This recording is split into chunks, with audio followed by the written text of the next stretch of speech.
नमस्कार, मी सविता पाटील. तर बघा, आज सकाळी पापड केले आणि पापड झालेलेत आपले 2 वाजेपर्यंत. आणि आता आपण बघा, आता हरभरा उपटून आणला शेतामधून आणि आज सगळ्यांना हरभरा खायचा आहे भाजून. तर बाकीचे तिकडे नागलीचं पीठ गाळत आहेत आणि आता आम्ही इकडे हरभरा भुजून ठेवतोय. तर बघा, छान असा हरभरा आहे मस्त.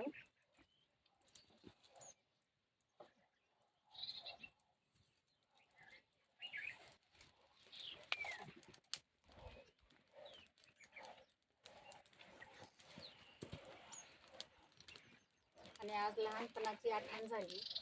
ज्यावेळेस मी लहान होतो त्यावेळेस सुद्धा आई असेच करून द्यायची आम्हाला.